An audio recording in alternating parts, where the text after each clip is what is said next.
Good afternoon, everyone. My name is Gisela Kwok, and I am the Director of the Provincial Disability Supports Initiative branch at Alberta Human Services. It is my pleasure to welcome our audience to today's webcast. This is the second in a new series of webcasts that provides a forum for us to discuss and to better understand issues around meaningful and fulfilling employment opportunities for persons with disabilities. Today, we'll be discussing some of the myths that for too long have led to the exclusion of persons with disabilities from the workplace. As we will hear today, employers often fear that persons with disabilities have more workplace accidents and lack the ability and capacity to do the job. Increases in long-term disability premiums and employee absenteeism are just two examples of other concerns that employers may have as a result of hiring more persons with disabilities in their workplace. During the session, we will bust some of those myths and discuss the true value that people with disabilities can bring to the workplace. For today's panel, we are joined by Beth Matthiessen and Dave Murphy. Beth Matthiessen is the Executive Director of the Alberta Committee of Citizens with Disabilities, ACCD. The ACCD actively promotes full participation in society and provides a voice for Albertans with disabilities. Dave Murphy is a managing partner at Tony Roma's restaurant in Red Deer and more recently at a second location in Sherwood Park. He's been with the company for 27 years and in 2008 was awarded the Ed Johnston Citizen of the Year Award for being a leader in employing individuals with developmental disabilities. He is also a member of the Alberta Employer Advisory Council. And the discussion today will be monitored by Carissa Halton, and I'll hand it off to Carissa now. Thank you again for joining us, and I hope you enjoy the session.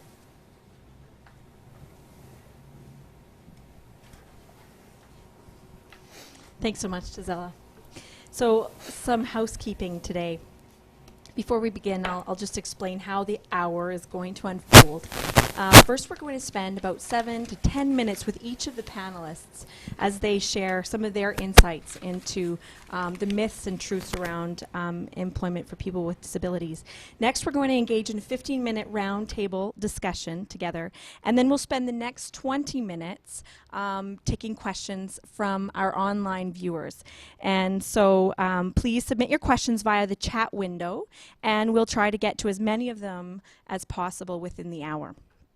Today's session is being recorded, and the video will be posted on the Alberta Employment First webpage shortly after today. So, Bev, thanks so much for being here with us. Do you want to start us off here at the session with a brief overview of the most common myths that people with disabilities face when seeking employment in the workforce? Absolutely. Well, thank you very much. And I have been asked to come here today to talk about some of the common myths about hiring people with disabilities. But I want to back up a little bit before talking just about employment. And I'd like to just talk about myths and assumptions, because those are the underlying principles that do affect how we feel about people with disabilities. So let's start out by asking, what is a myth? So a myth is a popular belief or story that's associated with a person, institution, or occurrence, and something that we think is true. And by the way, these myths, assumptions, and attitudinal barriers are things that we all have as human beings, things that we pick up through life. But I'd like you to really think about how you have myths, assumptions, and barriers. So what is an assumption? The act of taking for granted assumption of a false theory, something that we take for granted or accept as true, and there's no proof, there's no facts, it's just something that we believe. But the worst barrier of all for people with disabilities is attitudinal barriers, and that is for sure the most pervasive barriers that people with disabilities face. And a reason for that is the implications associated with them. I do work with a fella, his name is Brian, some of you might know him. He's a triple amputee. And that's a fairly severe disability. But if I ask Brian, what's the worst, worst barrier that you face, then he'll say attitudinal barriers. People people don't think that he can do things because of his disability. So attitudinal barriers are created and maintained by the very low expectations that people have of what people with disabilities can and cannot do. Their perceptions that people with disabilities are burdens.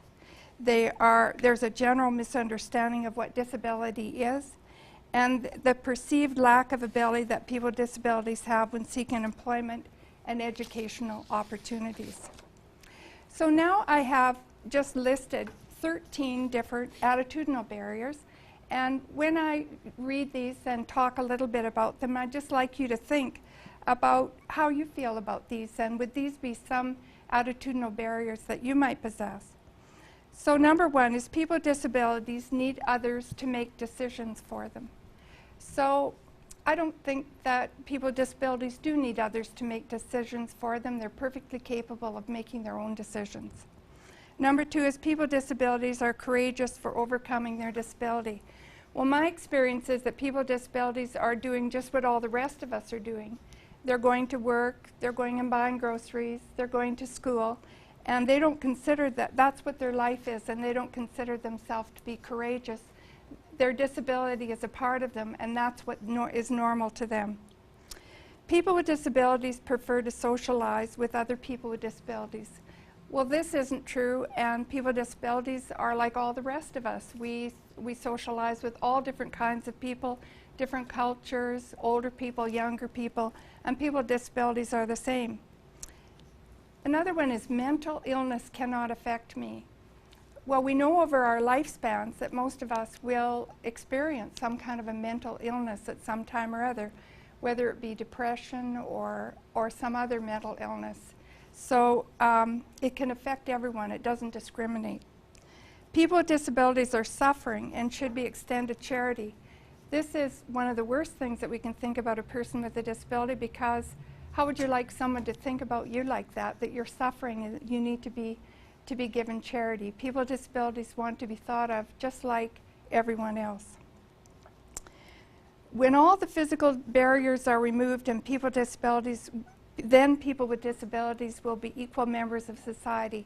Well, we know that I've just talked about myths, I've talked about attitudinal barriers, so it's not just about physical barriers, which is what most of us think right off the bat. We think about ramps and doorways and things like that. So certainly not, so there are certainly physical barriers, but there's also attitudinal and other barriers. Disability transit systems run on similar schedules to regular public transit. Well, we know that that's not true, and especially when you have a job and you're a person with a disability, you need to take all these things into consideration, because in Edmonton we have DATS, and its schedule is very different than the transit system. All people with mobility limitations require the same type of support. Well, there are people who have mobility issues and they are in wheelchairs. Some wheelchairs are electric wheelchairs or power wheelchairs. Some people with mobility problems have canes and crutches and things like that. So there's very, very differing needs of people with mobility disabilities. All people with hearing disabilities can read lips. Actually, we don't call it read lips anymore. We call it speech reading. But no, that's not true. Now with computers and different ways of communicating and getting information, there are fewer people that can speech read. Now here's another one. It's okay to park in a handicapped parking stall for only a few minutes. Let's face it, this is something we've all done at one time or another. But you know how important it is when a person with a disability comes along and they really need that stall? And so that's something we shouldn't be doing, is parking in handicapped parking stalls. People with mental illness cannot hold jobs. Well, we know that that's not true, because we probably all know quite a few people with mental illness, but we just don't know that they have a mental illness. Persons with speech impairments usually have intellectual impairments. I can't tell you how many times I've been with a person, say, in a wheelchair, and then someone will talk to me because they think that person has an intellectual impairment. And it's the same with speech impairments. That isn't true. People with speech impairments usually don't have intellectual impairments. And people with mental illnesses are violent and unpredictable. Well, we know that isn't true, because there's a lot of people around us all the time that have mental illness. They're not violent, they're not unpredictable, and it's just that we don't know that they have a mental illness. So now I'd like to just talk about a few of the common myths about workers with disabilities. So this would be for someone perhaps, you know, in a company who might be thinking of hiring a person with a disability. Workers with disabilities will be absent more than others. This is kind of an assumption or a myth that we might have. But the fact is that people with disabilities typically rate at average or above average attendance. And I've heard that the person that I work with with a disability never misses work. And so they do have above average attendance. Medical insurance rates will increase. Well, that isn't true either, because with most places when you go, there's a 3-month probationary period, and then people can come on to the benefit plan. And that benefit plan, usually you don't need to have a medical examination to get onto the benefit plan. Workers with disabilities take longer to train. Well, workers with disabilities vary, just like people that don't have disabilities do. So some people with disability might take a little longer, just like other people, and some might even take a shorter time. So every person, disabled or not, will require different amounts of time to learn new job tasks. People with disabilities typically don't take longer to learn. Workers' compensation rates will increase. Well, employers' insurance are not based on staffing. It's based on workplace relative hazards and the company's accident experience. It doesn't have to do with staffing. It's harder to supervise a worker with a disability.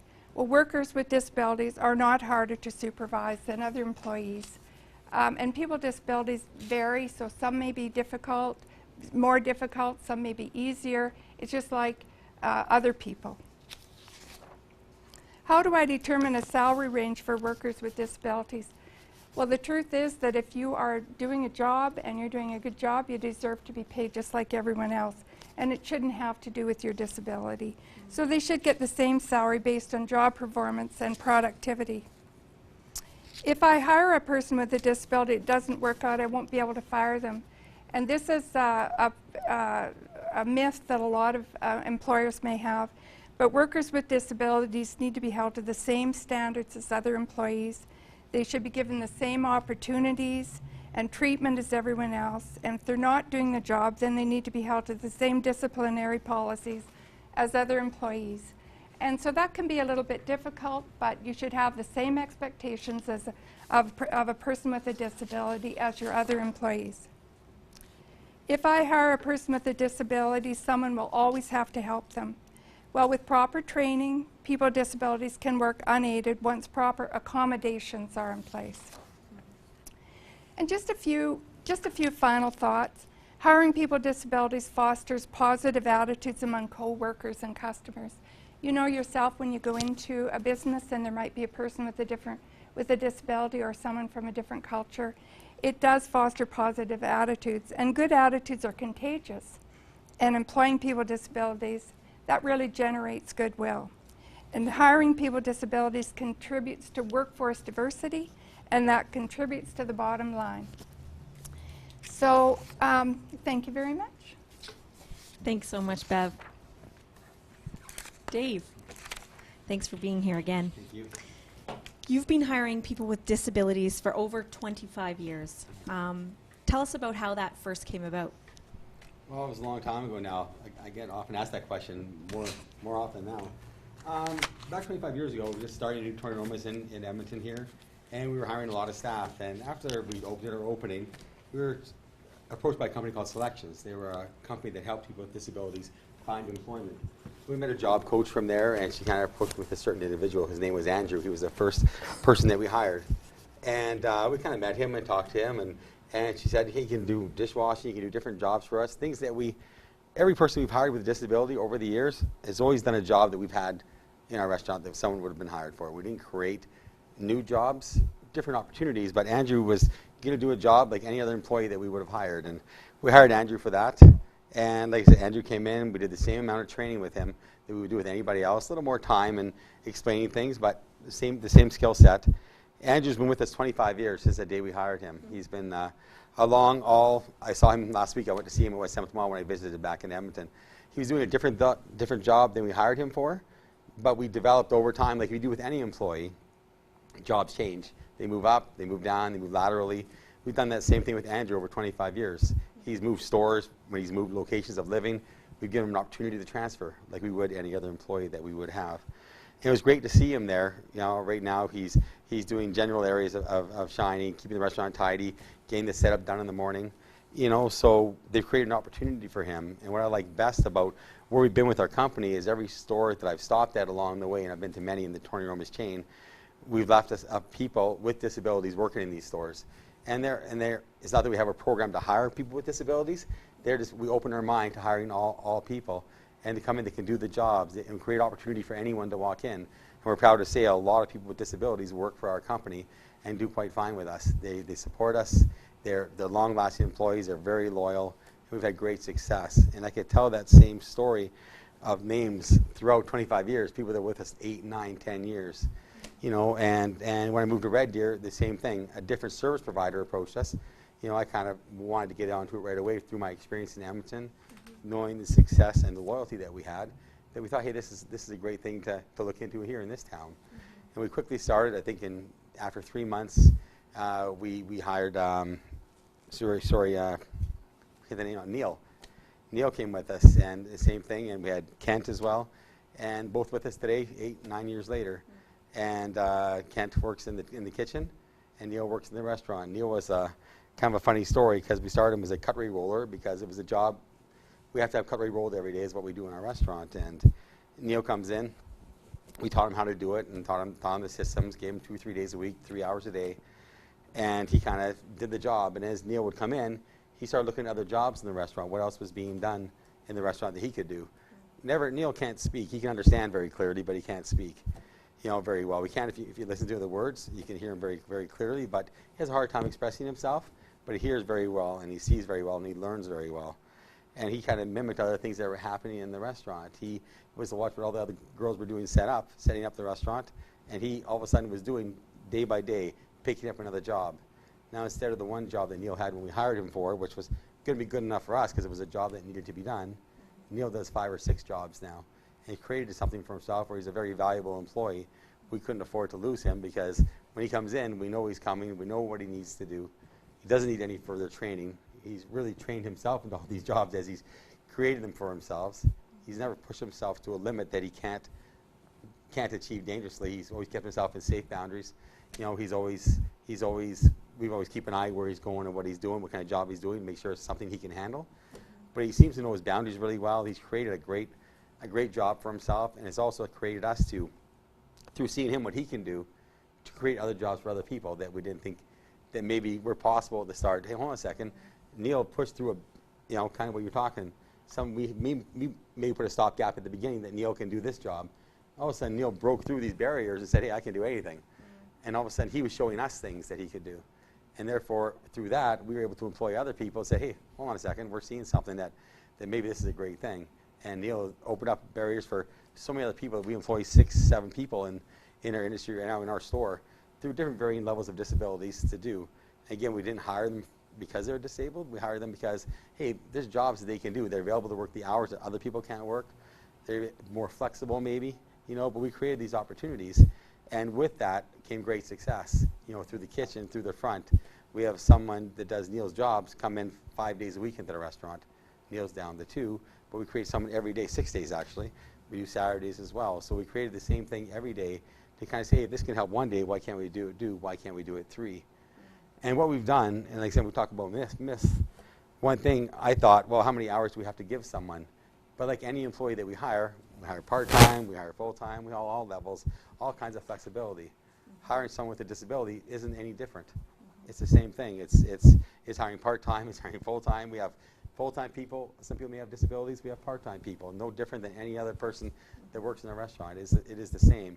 So sometimes we put those kind of barriers in our own head that we create for ourselves that maybe they can't get through, and then they prove us otherwise. I've been guilty of the same thing, of saying maybe they can't do that, and maybe for a split second I think that, and then I'm proven wrong, or I open up my mind a little further and I see the development of what they can do, and that's not just people with disabilities, it's all my employees. We employ 65 different people, and sometimes we put barriers on any employee. We're going to see more inaction and less things that can happen. And we open up our eyes and open up kind of our level of thinking, they can do so much more, and that happens with all our staff. And I guess what makes me most proud is to see our staff today in Edmonton and in Red Deer. They, you want to call it a system or working with people with disabilities, they make sure that program is nurtured. They make sure that if we hire someone that needs more help, more training, they make them inclusive to the rest of the staff. It is really no different today than any other employee that we have. We had a staff function last night. They're all inclusive to what are they all came, they all got there on their own, they all found their own transportation home. You know, like every other person that was there, they all partaked. We all ate in the same area. So it's very much that to us there is no difference now. Maybe it took some time to create that. I don't remember it being a barrier for us to get over to do it. It just kind of happened, you know. And I think that's the great thing is now it's just one inclusive place that everyone, no matter what employee, if they can do a job that we've created, then we have time to open up our minds to hire anyone. And a lot of people with the service providers that they're bringing to us, they sometimes can bring someone that has had struggles to find employment somewhere else. And because we're open to it, to give more opportunity to someone, we spend more time talking. We try a little harder to find that opportunity, to find that kind of that niche market that they can work in. And we're successful because of it, you know, not in business, but successful in becoming an inclusive environment because of our staff that have become part of it. You know, and they support it. They're way more involved in it than I am now because of my businesses, and I'm a little more busy now. My staff are the ones that make this happen. My managers that I have create this environment more than I do now, and it's great to see because I get to walk into it and enjoy it more than have to work it. It's done now by everybody. Can I ask you a question about that, your employee culture? Now, if you think back to 25 years ago or pre-25 years ago, what would you say? Would you say there's any essential difference in your employee culture, it being more diverse now than it was before? I think we've probably normalized it because of the environment I've been in for so many years. You know, it was back 25 years ago when we hired Andrew.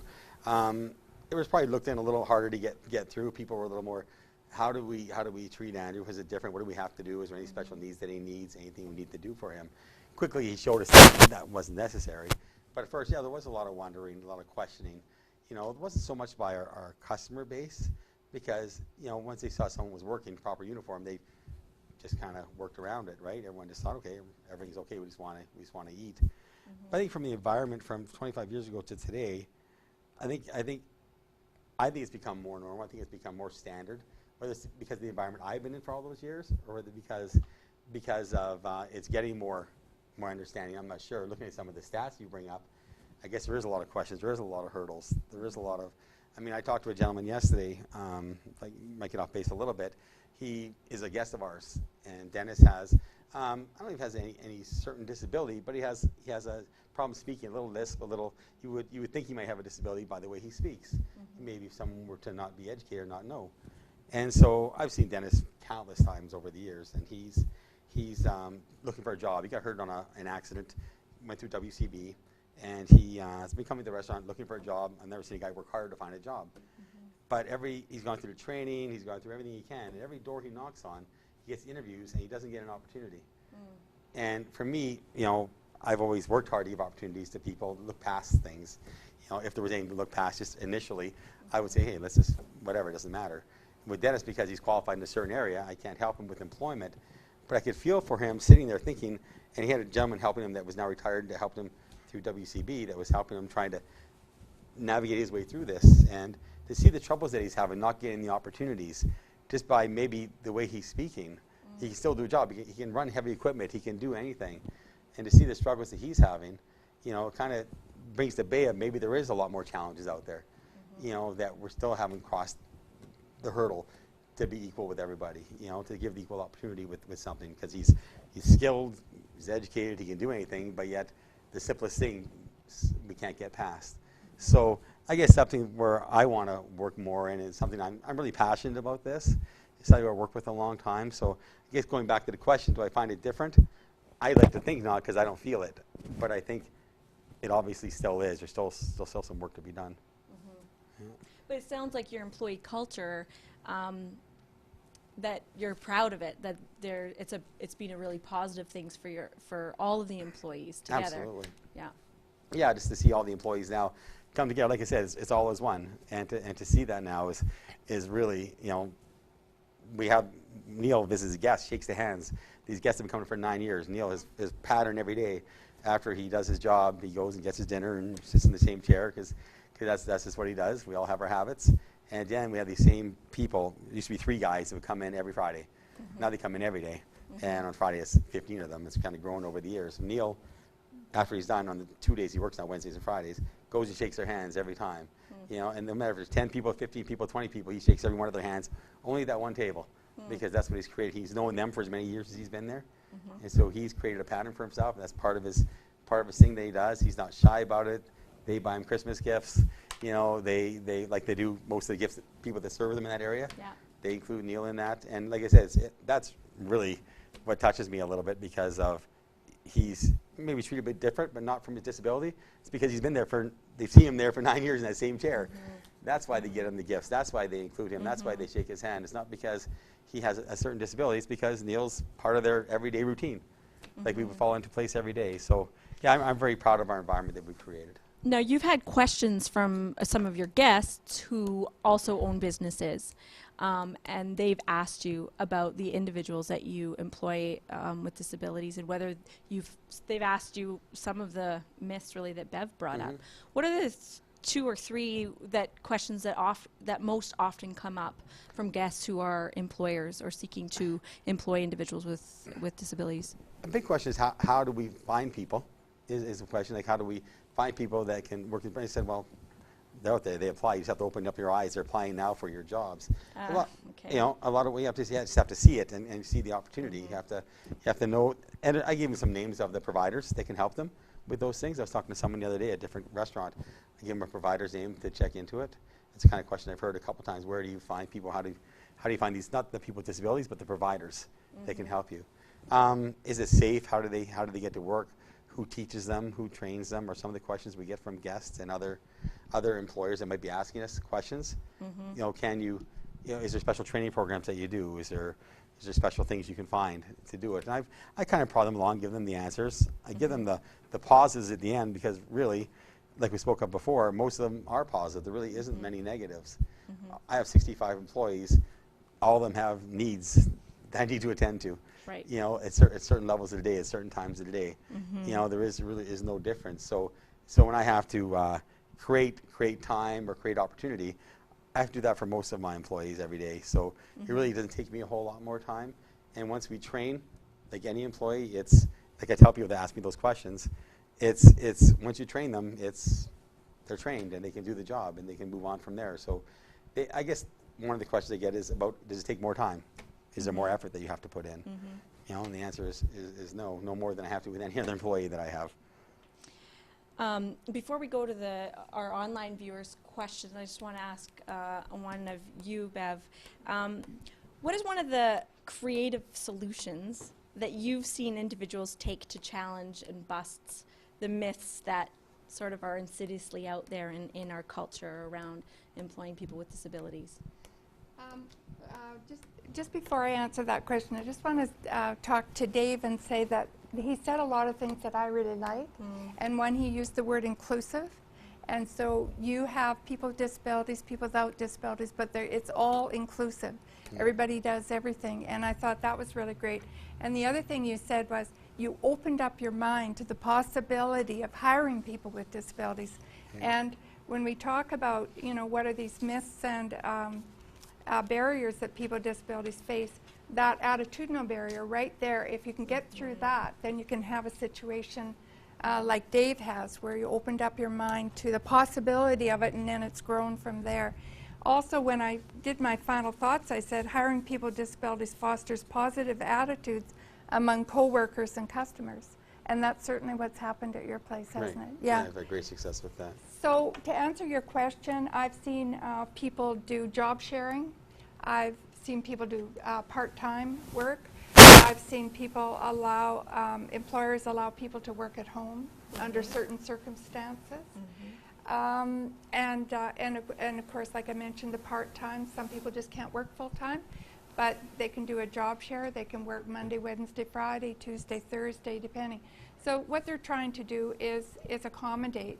And so I guess those are the creative solutions that I've seen. And a lot of it has to do with flexibility. That's a really, really important thing now in the workplace is flexibility, giving people, sometimes they might need a little bit of time, and having some kind of an understanding. I think those are the things that I've seen that are really, really important. What would you say is the greatest impact of these myths and attitudinal barriers on people with disabilities who are seeking meaningful employment? Well, the greatest impact is that you don't even get a chance right from the beginning. People have an attitude, they have an idea about what a person with a disability is like, and they immediately jump to that, and then the person with a disability doesn't get a chance. So let's say you're interviewing someone with a disability, and that person might be blind. And on the job description it says you have to go to the bank every day and do the bank deposit. So some people would say, well, I just can't interview that person that's blind because they can't do that. Or you can say, one of the tasks on this job description is going to the bank. How would you do that? So you're opening yourself up to and being flexible. So the person who with the disability may say, well, I get a ride home every day, and we'll take that to the bank when we go home. Or would it be possible for me to switch that task with someone else, and I would do something on their job description, and then they could do this for me? So these are, but if you do have a lot of myths and attitudinal barriers against people with disabilities, it's really detrimental, because you just won't overcome that and take the chance. And that's what Dave has done. He's overcome it, and he's got a very successful operation there with all kinds of people working there, people with disabilities and people without disabilities. Well, I mean, you mentioned even in your initial thoughts, talking about mental health issues and mental illness. Some respects, many people don't. Do people understand even who people with disabilities are? Do you know what I mean? Well, there are invisible disabilities, right? So there's mental health would be one, and I mean, diseases. Some people have diseases, but you can't see it. So the truth of the matter is we're always around people with disabilities, but some we can see and some we can't. Now, and so I guess going back to that idea of somebody who is visually impaired and can't go to the bank every day, in terms of process, in terms of disclosing that, would you recommend that they even disclose the fact that they're visually impaired in their letter? Because to me, that would seem like that disclosure potentially closes that door even before the interview process. I wouldn't disclose that I have a 3-year-old that needs to be picked up from preschool every day at 3 o'clock, right, in my opening letter. So, well, we have 3 different possibilities there. The first is that it is in your resume. So write on your cover letter or some in your resume, you say, I have a disability, and you might explain the disability. So that's one possibility.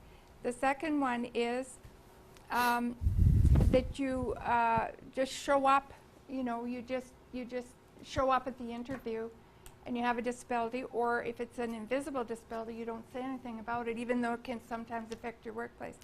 So we've run some courses with people with disabilities talking about that, and what we found is that each individual, depending on their disability, who they are, they need to be able to address that. They need to take a look at who the employer is. Is it an equal opportunity employer to start with? Are there other people with disabilities there? And they need to be able to go through the interview and address the disability.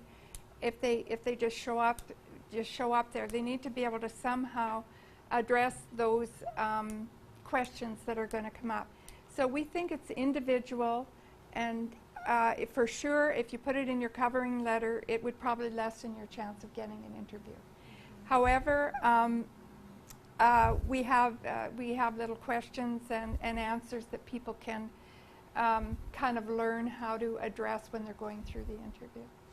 Because as you discuss attitudinal barriers, it sounds to me then that people with disabilities have to be more on the defensive when it comes to seeking employment, right? Because if there's all these barriers around, then you have to be thinking about that a little bit more in advance in terms of strategy. And so what kind of strategy, what is out there in terms of helping people strategize around these barriers? Of course, we all want those barriers to be torn down, but until they are, what is out there to help people strategize?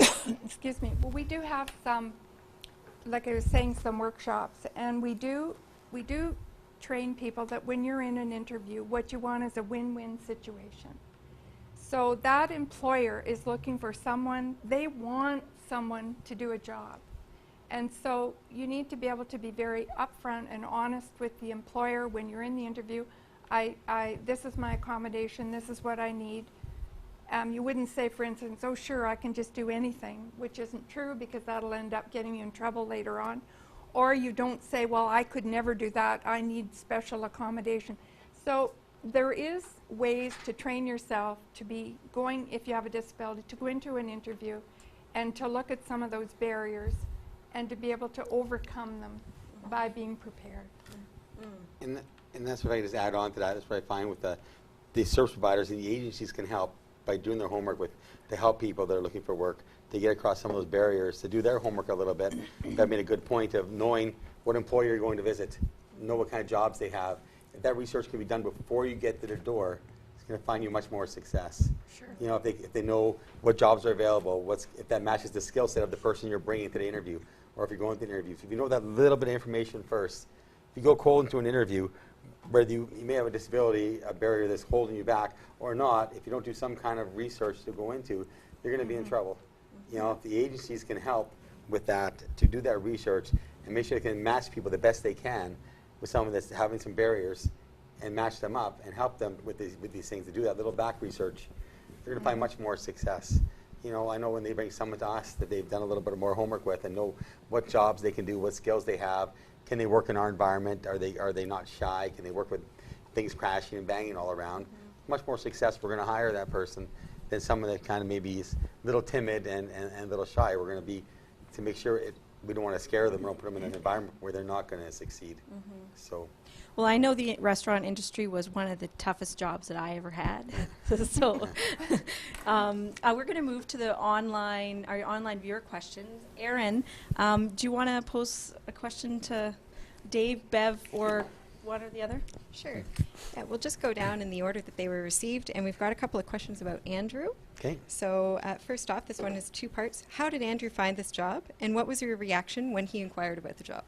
Well, Andrew came with through selections. It was a service provider that came through. Andrew was with selections. He had a job coach that came in, or a counselor, I guess, whatever they would call him at that time. And they brought Andrew to us. Like, kind of like I just talked about, maybe did a little research. Hey, we're a new company, might be looking for people. They brought him to the door. I met Kathy, was the counselor at the time, and I can remember all these years ago. And meeting Kathy and Andrew together. And I take pride once I meet someone, whether it be someone with disability that they're bringing or not, I tend to turn the interview towards them, not to the counselor. You know, at that point, you know, so I want to talk to Andrew and see what he can do, what his needs are. I don't want someone answering for him unless he can't, you know, and then I figure out a way to go through.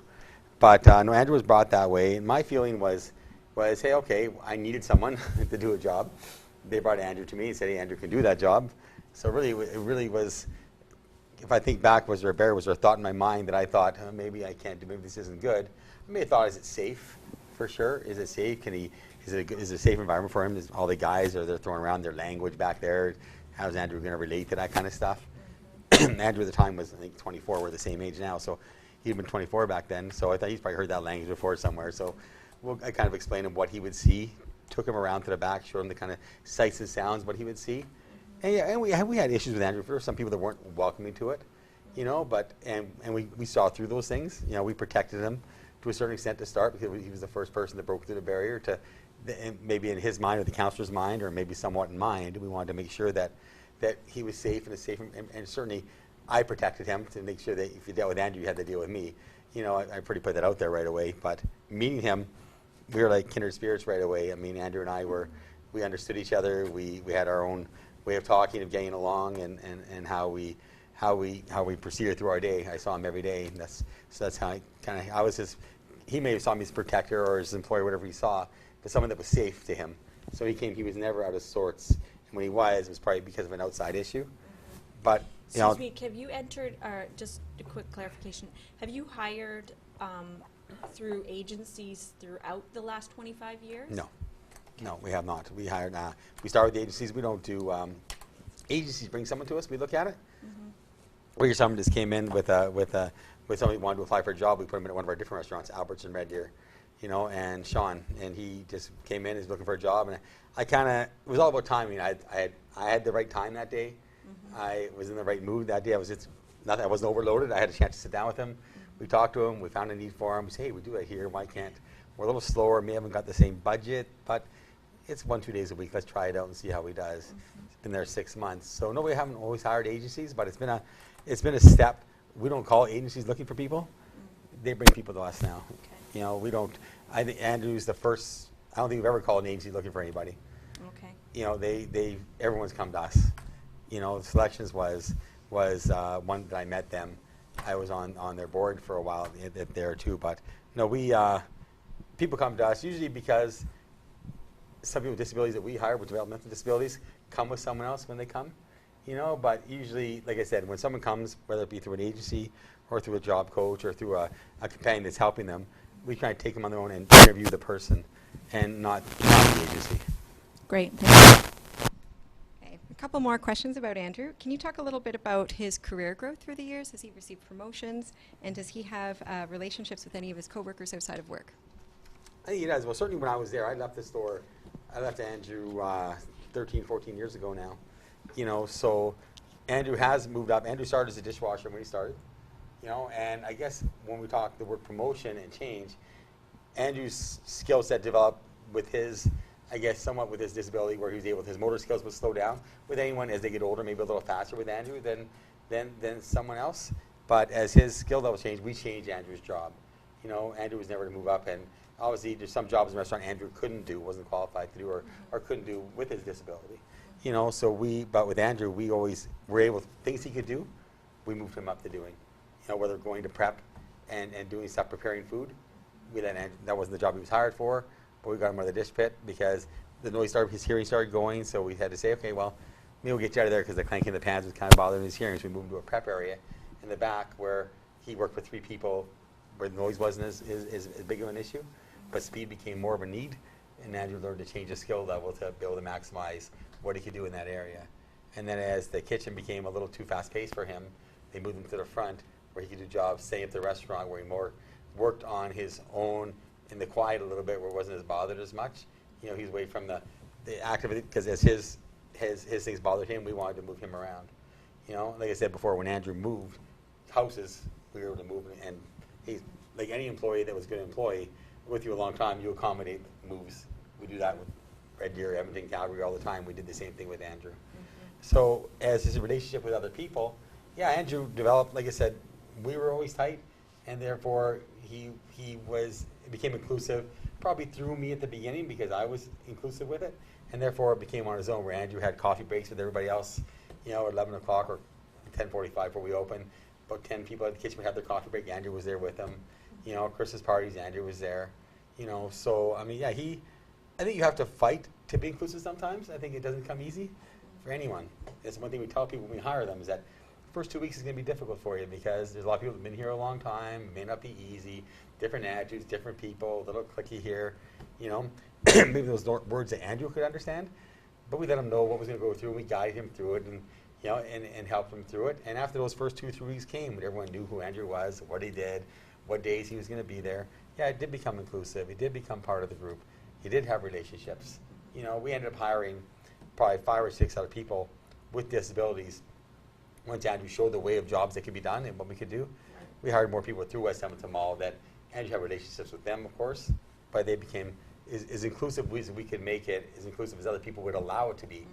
But over time it got better and better and better. But there was never a roadblock that said, hey, you can't come here. You're not part of our group. No, it was Can I just respond go to something?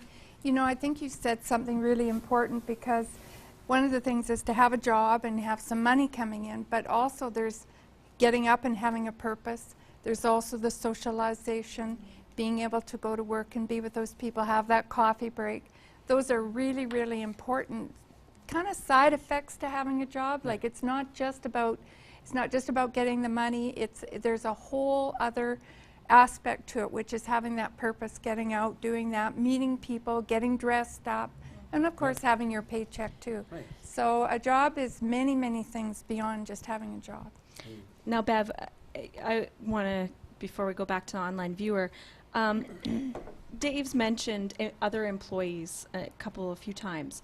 And in your experience, are there, how can employers prepare their employees for perhaps a shift towards a more inclusive employment?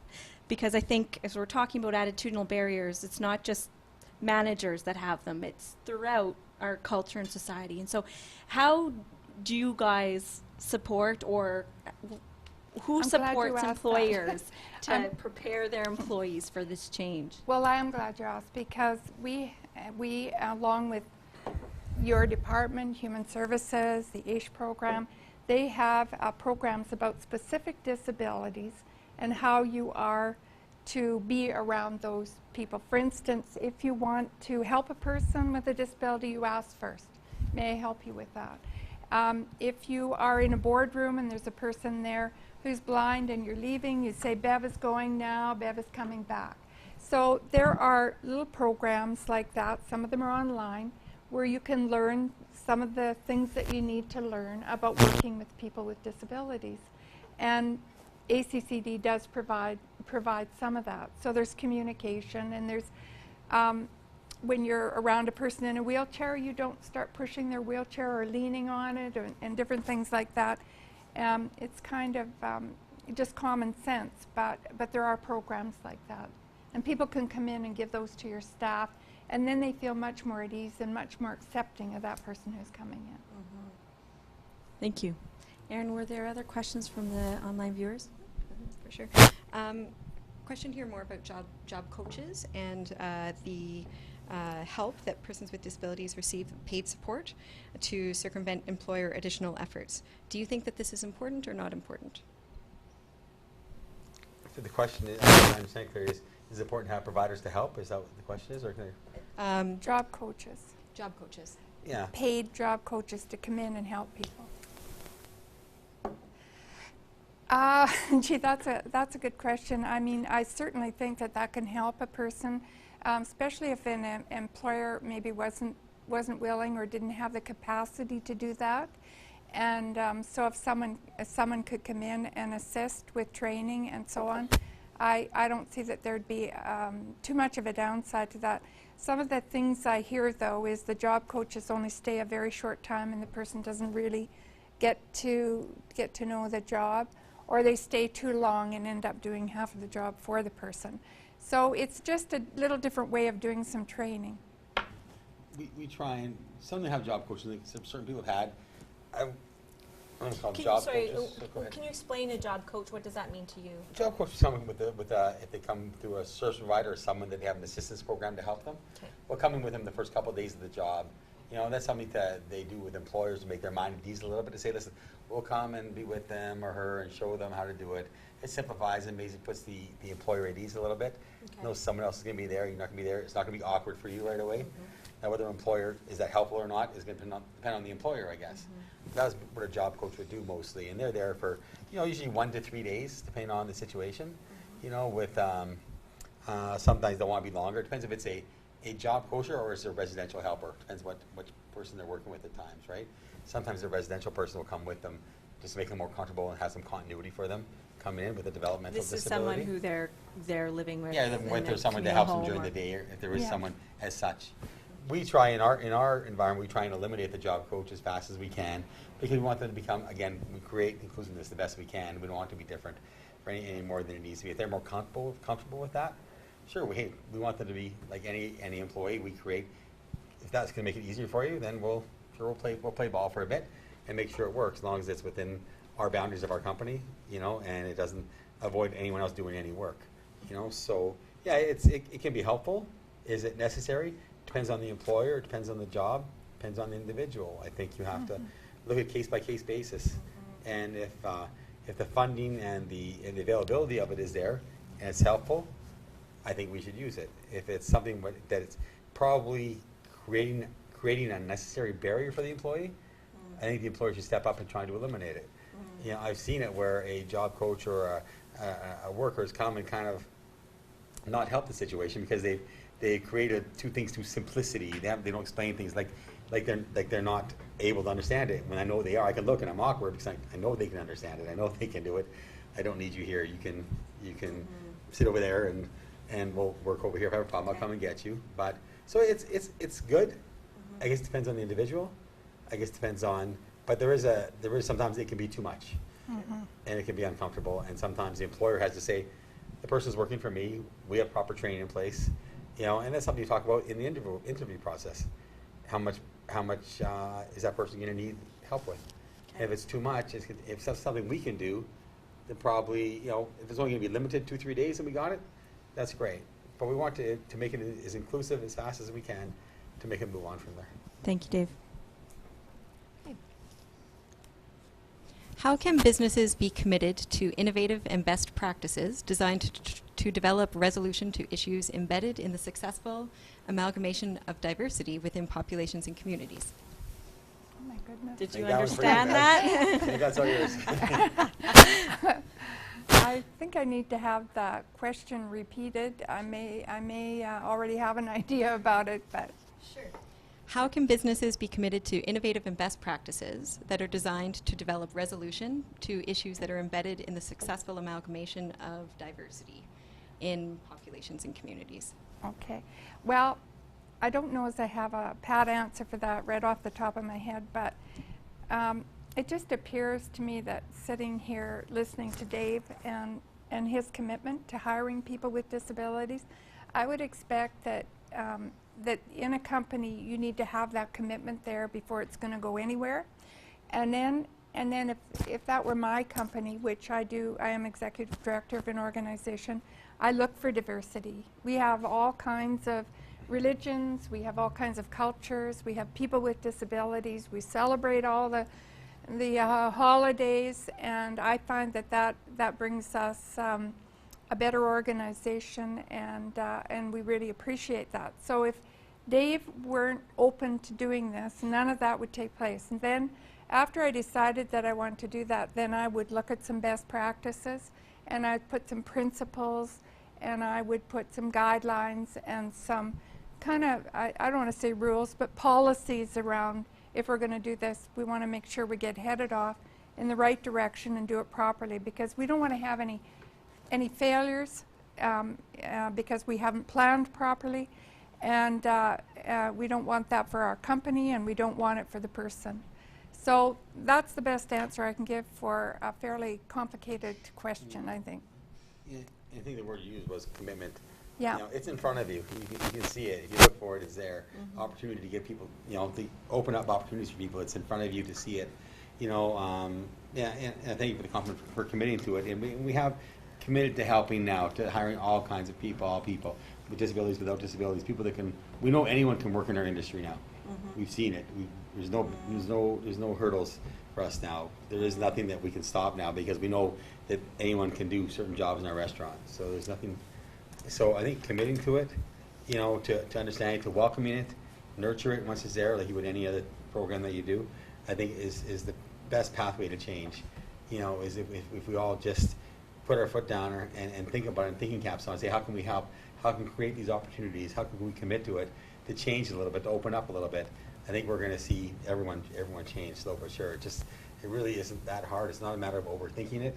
It's a matter of just saying, hey, we have jobs that people can do, and we have to maybe simplify it at the start. But like with Neil, he created more for himself. We maybe oversimplified it, and he created more. So. I think we have one more time for one more online question. Okay. This is back to disclosure again. So what happens if an invisible disability only comes up after 3 months and the person has not performed well previous to that, so they were laid off? Should the employee have been honest about this, do you think? What I think is that you're there on a probationary period of 3 months, and if you're not performing well in your job, then something should be done before the 3 months is up.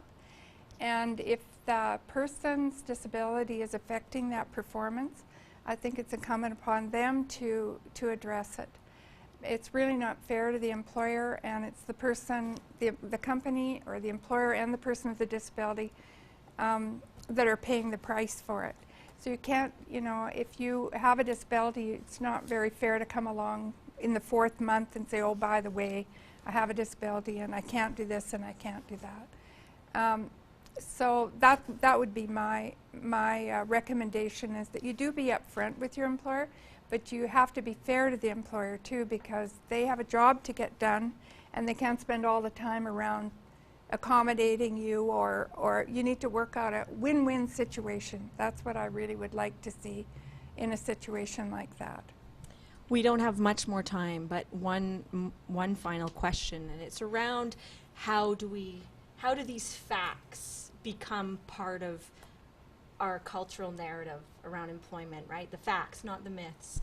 And most employers that I've spoken to, and you've repeated it here, Dave, is just that once you try it, and you realize that all of these things are myths, right? So how do we help? What could be done to have more employers just take that plunge and try it? I think just get the information to them to open their minds to it, like just to say there's no dangers to it. And whether that comes from a provider or comes from the government or comes from opportunities like this to speak to people, you know, that want to tune in to say, hey, look what's out there. I mean, these people did it. They have, you know, we talk about myths, we talk about facts. You know, I think, I don't know what stops people. I'm not going to pretend to know. You know, I think we just have to get the information out there that, and if we advertise to people just with disabilities, I think we're doing a disservice. I think we have to say, hey, you have jobs. This person can do this job. You know, it's like the story I told, you know, before with that gentleman comes in the restaurant. They said, simplify what you can do. Like I said, you want to do a forklift. Let's look at the places that are doing forklifts and how you can help them. Good. Whether it be 3 hours or 4 hours or all day. Let's not try and just go everywhere. I think we just have to have employers simplify the fact that you have a job. This is someone that can do it. You know, train them for it and go from there. If we overthink programs, people get scared of programs. You know, they want to just think about, just simplify the fact that I have an employee, I can help this person can help me, let's move forward.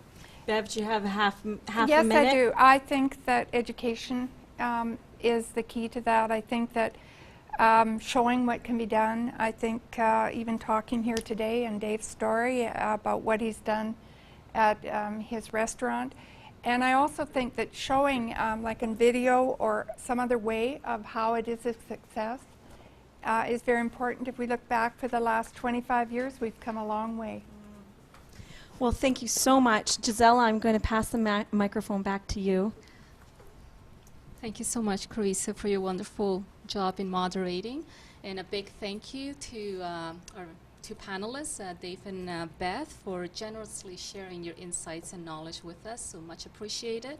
And to all of you who tune in to this session, we're grateful for you to spending the hour with us. We hope it's been informative and inspiring. Just a couple of things before we go. As we mentioned in the opening, this webcast is part of a regular monthly series we're hosting during the 3rd week of each month. In the coming month, we'll be talking about collaborative partnership and accommodations in the workforce. We'll also be talking with parents about how to plan early on for their children's employment careers. And as well, we'll go a little bit deeper into the expanded role of the Premier's Council as it relates to employment for persons with disabilities.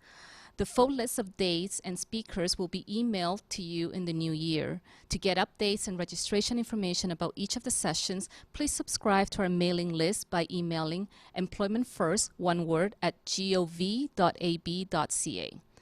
Today's webcast was recorded and the video will be online along with videos from all the sessions for you to view in the next week or so. If you sign up for our mailing list, the video will be sent to you once it's been posted. We encourage you to share this video with anyone that might be interested. Thank you very much for joining us today, and see you next time.